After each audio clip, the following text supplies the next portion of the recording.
I am taking congratulations and condolences for that new for that new election. Oh, good morning, beloveds. Thank you all for being here today. I really appreciate it, and, for choosing in the midst of our busy lives. And we do have busy lives, don't we? I don't care if we're retired or if we're, whatever we're doing. It seems like our calendars get filled every day with something to do. Hey, I haven't seen you for a long time. Hello. How many people know that in 2 weeks, Ahava will be 17 years old? Is that unbelievable? Come on now, give yourself some love. Yeah, I got all misty. I was thinking about it earlier, and I was thinking to myself, don't start getting all emotional now. But, it's pretty phenomenal. And many of the faces that I see here this morning are some of those faces that were there in the first 6 months of that beautiful dream of Ahava that still exists. Every time we gather together in relationship, we open a doorway to something very ancient and eternal. And it's the recognition that divinity dwells fully at the center of every soul. Waiting, perhaps patiently, for some of us to see that and feel that. Dr. Ernest Holmes gave us an amazing teaching, which is worth carrying into my exploration today and holding close for the rest of our lives.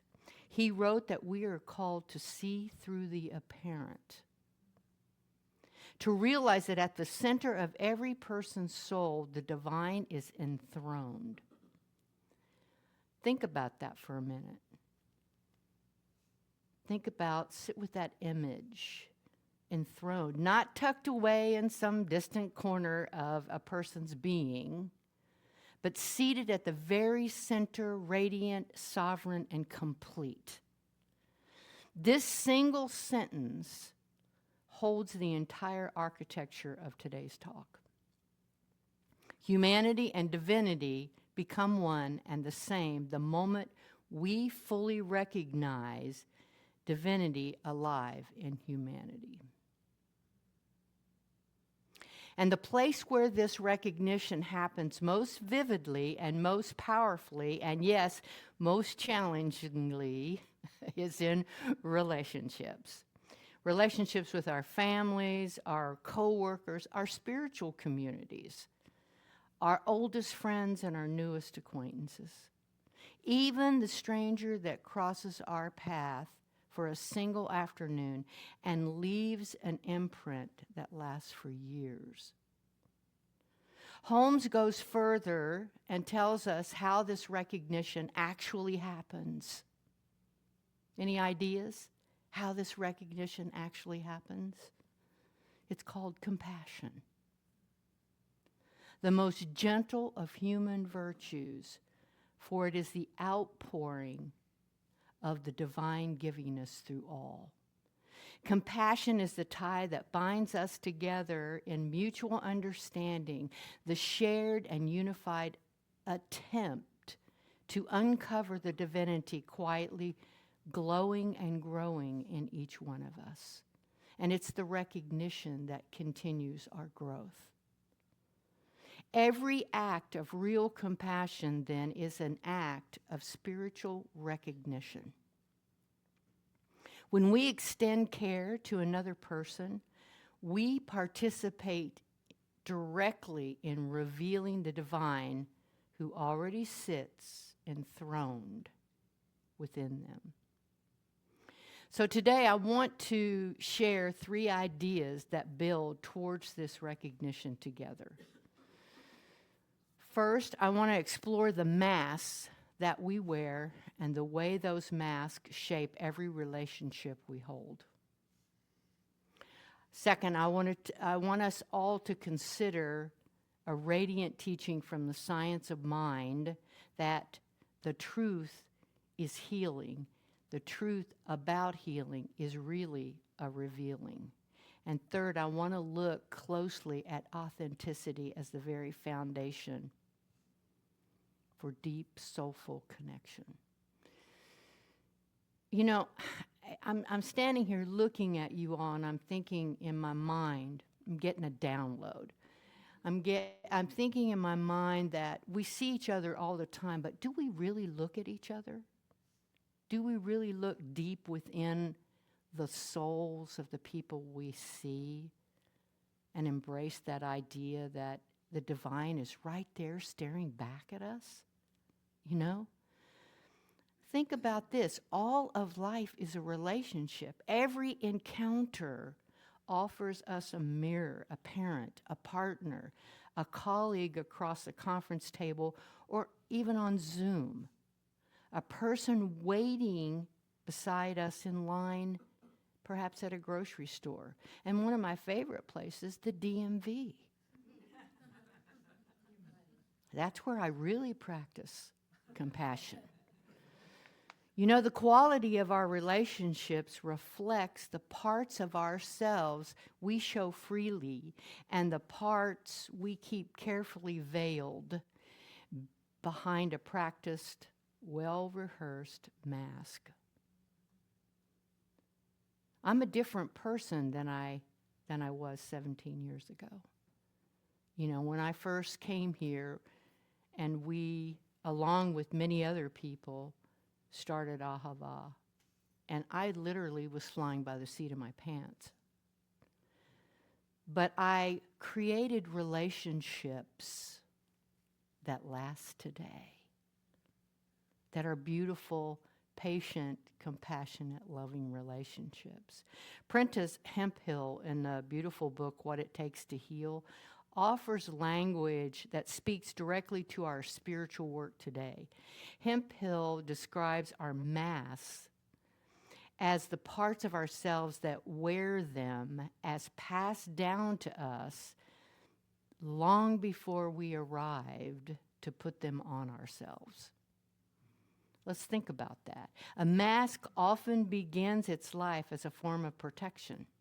Think about yourself as a little kid, crafted in response to circumstances, even from another time, and another set of pressures entirely.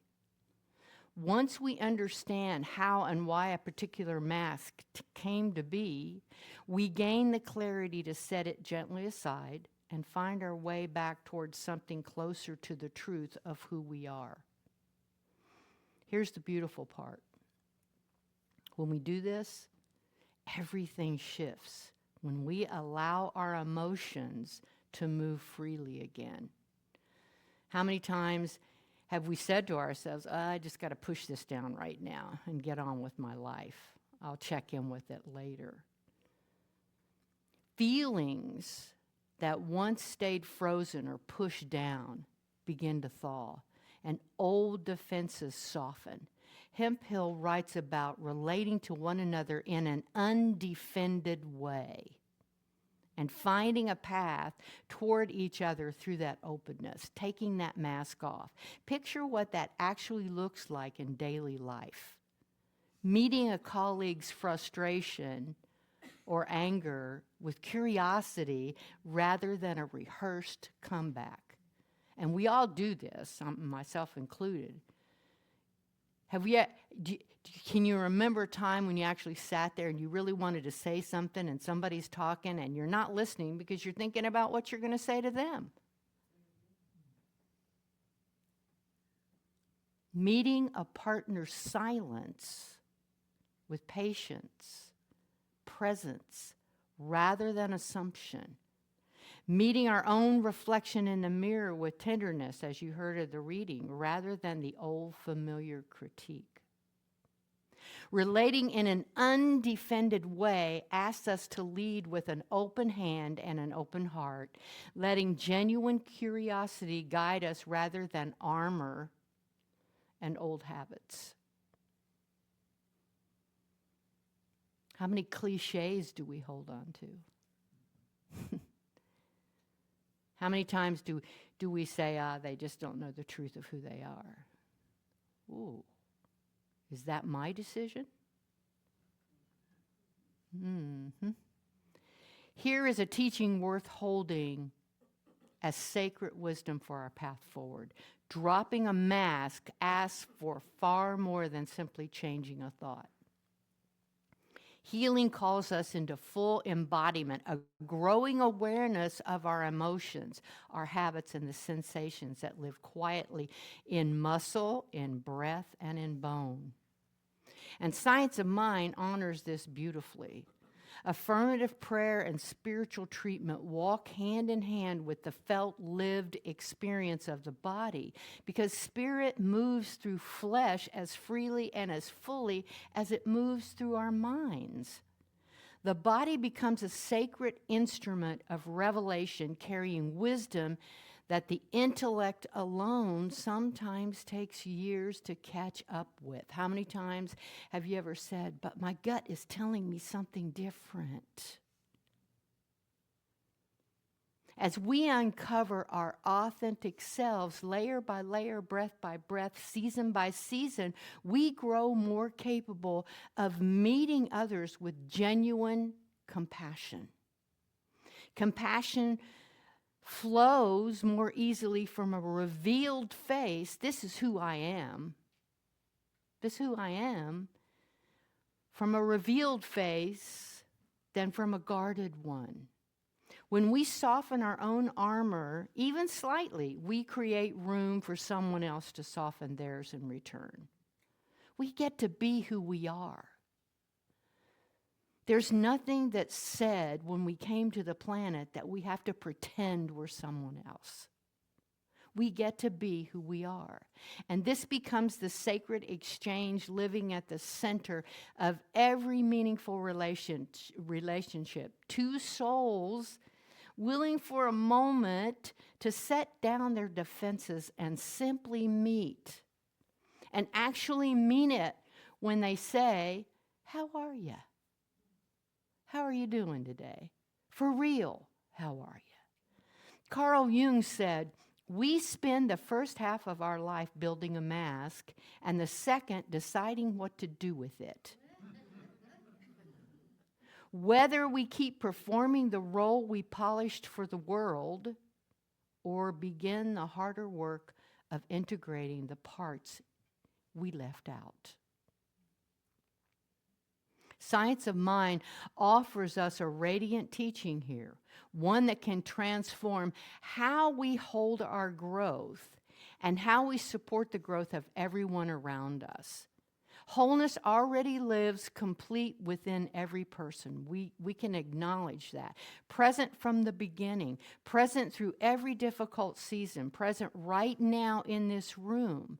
Each and every person here, regardless of situations, circumstances, or experiences that you may be having right now, you are absolutely whole. So our sacred work is revealing the truth that is already present within, awakened simply through recognition. Awareness is curative in stages. Wholeness sits enthroned at the center, always available, always whole, waiting patiently for our attention to finally arrive. To see this truth clearly in ourselves and in each other, we must grow beyond patterns that have been mapped into our bodies over years and even generations. Hemphill describes these as impositions carried forward from another era entirely. Patterns that once told us who we were and where we belonged. Patterns that made sense, perhaps, in their original context and continued lingering in ours long after that context has passed. No, most of us know the old story about the roast in the pan and how the mother would the grandmother or the great-grandmother, grandmother, and then the mother, and then finally the daughter. They all cut the ends off of the roast, before they put it in the pan and baked it. And finally one day, the grandchild said, "Why do you always cut the ends off?" And it was the original idea because the pan wasn't big enough for the roast. But they kept doing it because that was the pattern that was laid down. So growing beyond these patterns asks for patience and tenderness with ourselves, since the body holds remarkable memory and loyalty. Spirit speaks through every encounter. Conversation between two people becomes quite literally conversation with the divine itself. Prayer belongs equally in the quiet chamber and on the busy street corner. The same holy presence animates both settings fully, asking only for our recognition to complete the circuit. This means the checkout line becomes as sacred as the sanctuary. The difficult conversation with a family member becomes as sacred as the altar. The classroom, the boardroom, the hospital room, every room becomes holy ground for the moment we recognize the divine presence within all people gathered there and here. I was recently in Geneva, Switzerland for a conference. It was incredibly hot. And there's no air conditioning. No air conditioning in Switzerland. Why would you need it? I could have been very displeased. But I knew I was there, and I knew that everyone I met was still a holy encounter, whether we were sweating or not. And then on the way home, my flight was canceled. I could have become angry. I could have become really angry because I'm in a foreign country. I don't know how I'm going to get home. But there's something about being authentic and trusting the process. Trusting that if you honor individuals and their divinity, they will honor yours. And I got a very nice man named Howard who said, I'm going to get you home. I'm going to get you home. It took 24 hours, and I landed where I didn't expect. And I had to take a taxi from one airport to the next. It was an adventure. And I was really happy to be home. And I was really happy that I was able to show up fully present for all those people standing in line that were trying to find their way home. When we see clearly into the true nature of our relationships, we grow more skillful and far more authentic in every interaction. We discover fresh ways of relating that carry us beyond the automatic patterns of the past, allowing us to meet one another freshly right here in this living moment. We had hundreds of people trying to get home, but we're all looking at each other and laughing and saying, "Isn't this special?" Hemp Hill offers a graceful way of holding this.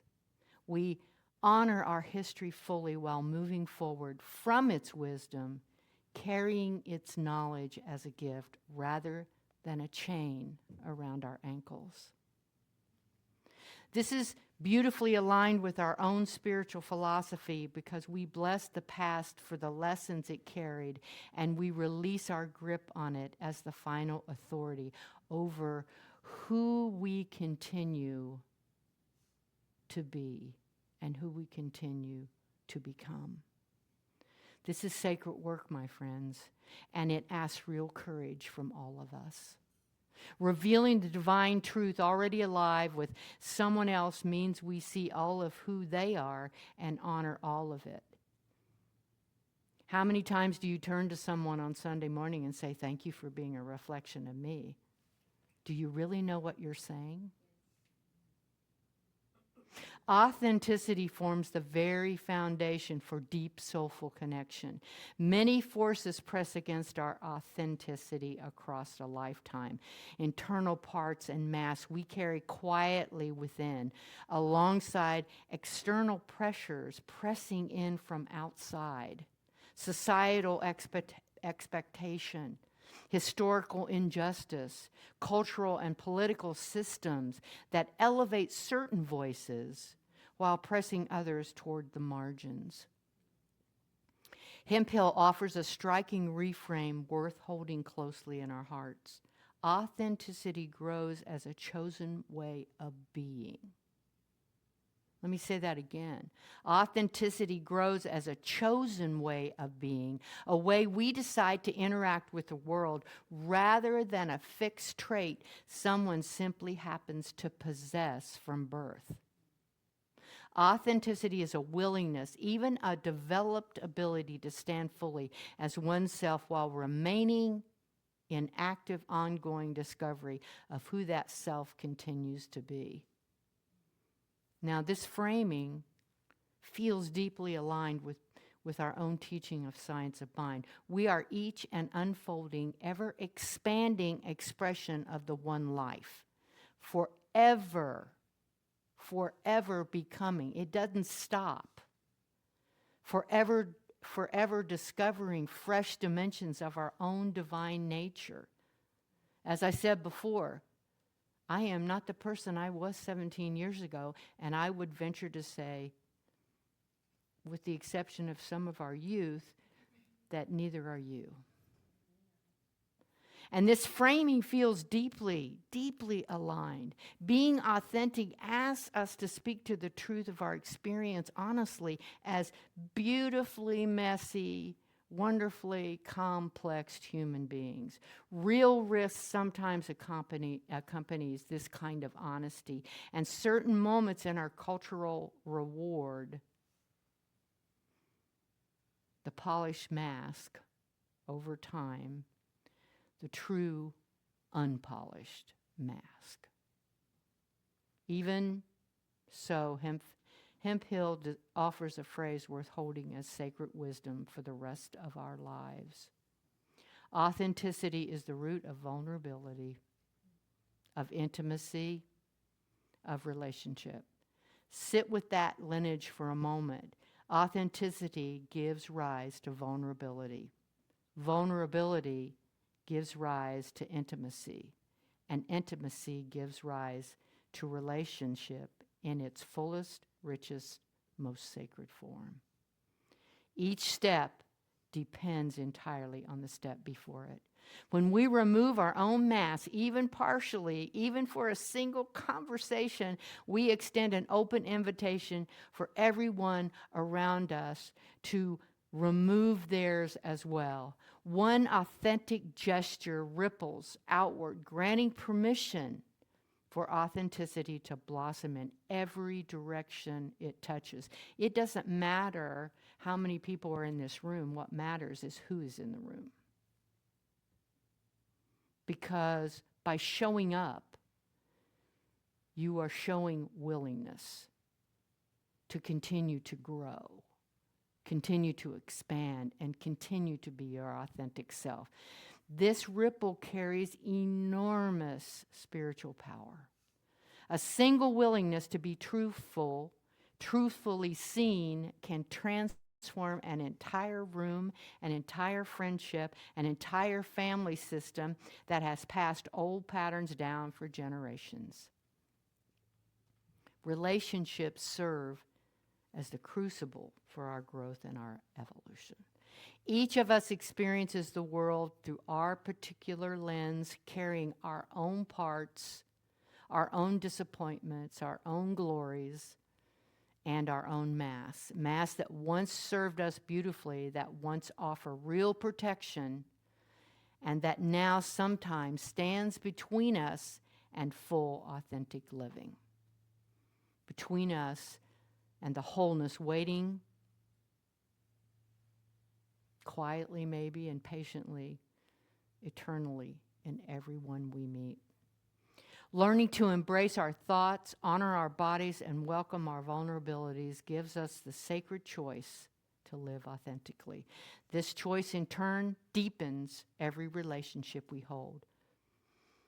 Embracing the fullness of who we are allows us at last to see through the apparent, to realize fully and completely that at the center of every soul, in every face we meet today, and every day forward, every face radiant and complete. My hope for all of us today is we walk from this place with softened faces, open hands, and hearts, fully willing to meet the divine in every single person we encounter along the way. Peace and blessings, friends. Shall we go into prayer?